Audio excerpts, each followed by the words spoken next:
Chapter 11 of Science of Being Well. How to Eat.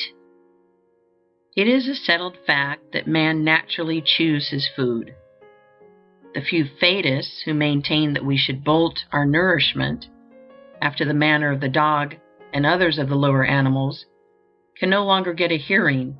We know that we should chew our food, and if it is natural that we should chew our food, the more thoroughly we chew it, the more completely natural the process must be.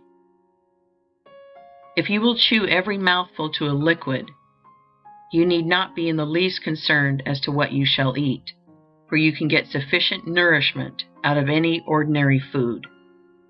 Whether or not this chewing shall be an irksome and laborious task or a most enjoyable process depends on the mental attitude in which you come to the table.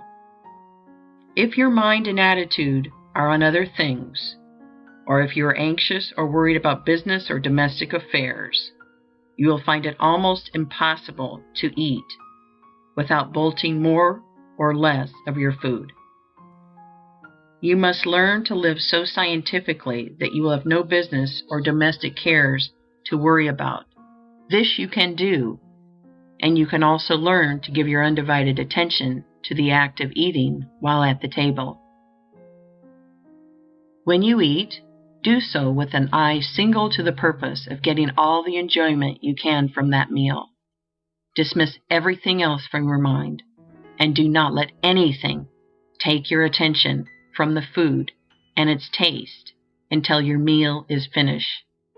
Be cheerfully confident, for if you follow these instructions, you may know that the food you eat is exactly the right food, and that it will agree with you to perfection. Sit down to the table with confident cheerfulness, and take a moderate portion of the food.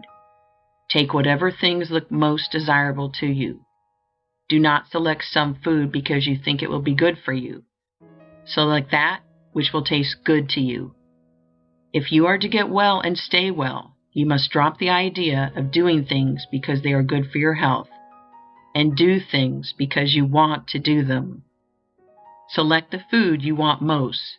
Gratefully give thanks to God that you have learned how to eat it in such a way that digestion shall be perfect, and take a moderate mouthful of it. Do not fix your attention on the act of chewing.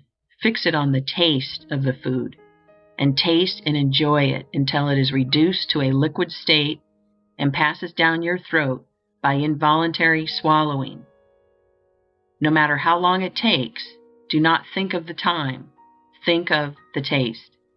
Do not allow your eyes to wander over the table, speculating as to what you shall eat next. Do not worry for fear there is not enough, and that you will not get your share of everything. Do not anticipate the taste of the next thing. Keep your mind centered on the taste of what you have in your mouth, and that is all of it. Scientific and healthful eating is a delightful process after you have learned how to do it, and after you have overcome the bad old habit of gobbling down your food unchewed. It is best not to have too much conversation going on while eating. Be cheerful, but not talkative. Do the talking afterward. In most cases, some use of the will is required to form the habit of correct eating. The bolting habit is an unnatural one and is without doubt mostly the result of fear. Fear that we will be robbed of our food. Fear that we will not get our share of the good things. Fear that we will lose precious time. These are the causes of haste.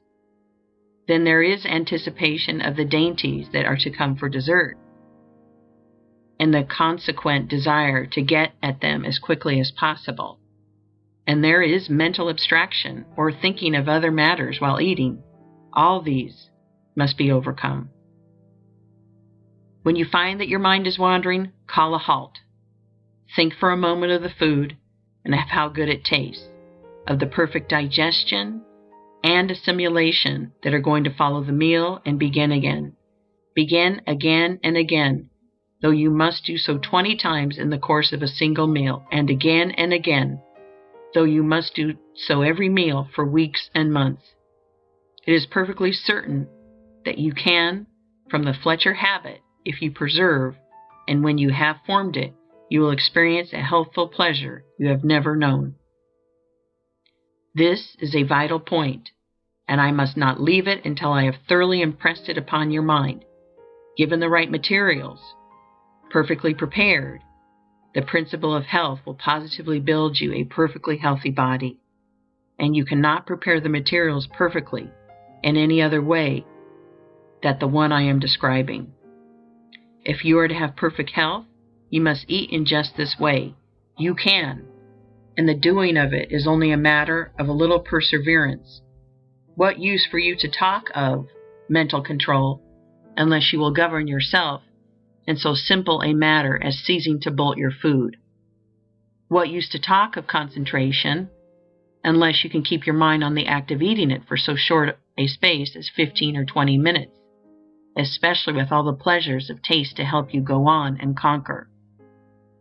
In a few weeks, or months, as the case may be, you will find the habit of scientific eating becoming fixed, and soon you will be in so splendid a condition mentally and physically that nothing would induce you to return to the bad old way. We have seen that if a man will think only thoughts of perfect health, his internal functions will be performed in a healthy manner, and we have seen that in order to think thoughts of health, man must perform the voluntary functions in a healthy manner.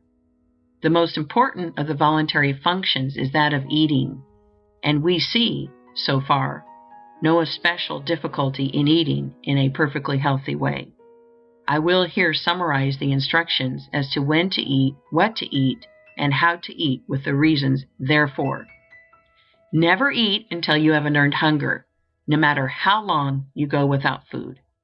This is based on the fact that whatever food is needed in the system, if there is power to digest it, the subconscious mind announces the need by the sensation of hunger. Learn to distinguish between genuine hunger and the gnawing and craving sensations caused by unnatural appetite. Hunger is never a disagreeable feeling accompanied by weakness, faintness, or gnawing feelings at the stomach.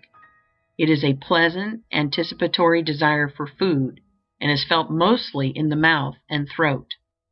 It does not come at certain hours or at stated intervals. It only comes when the subconscious mind is ready to receive, digest, and assimilate food. Eat whatever foods you want, making your selection from the staples in general use in the zone in which you live. The Supreme Intelligence has guided man to the selection of these foods, and they are the right ones for all. I am referring, of course, to the foods which are taken to satisfy hunger, not to those which have been contrived merely to gratify appetite or perverted taste. The instinct which has guided the masses of men to make use of the great staples of food to satisfy their hunger is a divine one. God has made no mistake. If you eat these foods, you will not go wrong. Eat your food with cheerful confidence and get all the pleasure that is to be had from the taste of every mouthful. Chew each morsel to a liquid, keeping your attention fixed on the enjoyment of the process. This is the only way to eat in a perfectly complete and successful manner, and when anything is done in a completely successful manner, the general result cannot be a failure. In the attainment of health, the law is the same as in the attainment of riches. If you make each act a success in itself, the sum of all your acts must be a success. When you eat in the mental attitude I have described, and in the manner I have described, nothing can be added to the process. It is done in a perfect manner, and it is successfully done. And if eating is successfully done, digestion, assimilation, and the building of a healthy body are successfully begun. We next take up the question of the quantity of food required. End of Chapter 11.